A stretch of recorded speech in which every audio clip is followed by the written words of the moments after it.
menjelaskan bagaimana gaya tarik dipol-dipol dapat terjadi. Terlebih dahulu kita harus mengetahui mengenai apa yang dimaksud dengan gaya van der Waals.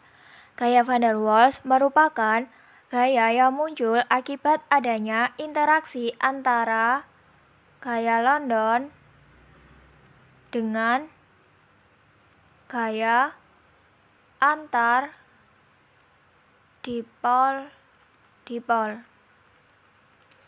Jadi dapat dikatakan bahwa gaya van der Waals dapat terjadi pada senyawa polar dan non-polar.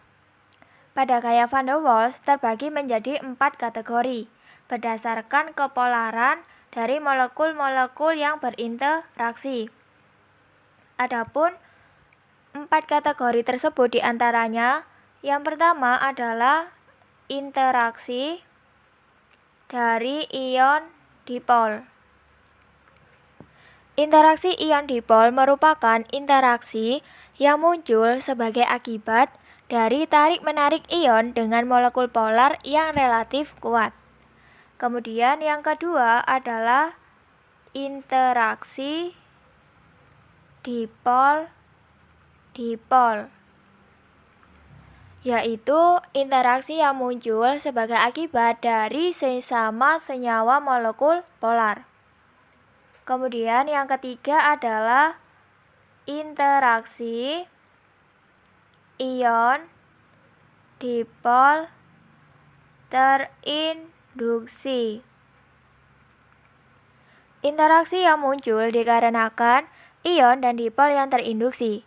Ikatannya relatif bersifat lemah karena kepolaran dari molekul terinduksi relatif lebih kecil dibandingkan dengan dipol permanen. Dan yang terakhir yaitu interaksi dipol terinduksi. Interaksi yang terjadi karena adanya induksi dari molekul dipol yang menyebabkan molekul netral lainnya menjadi bersifat dipol terinduksi.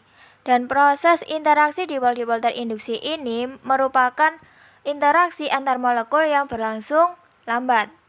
Sehingga berdasarkan identifikasi dari masing-masing kategori yang berada di gaya van der Waals, dapat disimpulkan bahwa terjadinya gaya dipol-dipol pada suatu molekul adalah akibat adanya interaksi dari senyawa atau antar molekul polar. Jadi ketika antar senyawa atau molekul polar saling bertumbukan, saling bersinggungan, maka gerak yang terjadi atau gaya atau interaksi yang terjadi adalah interaksi dipol-dipol.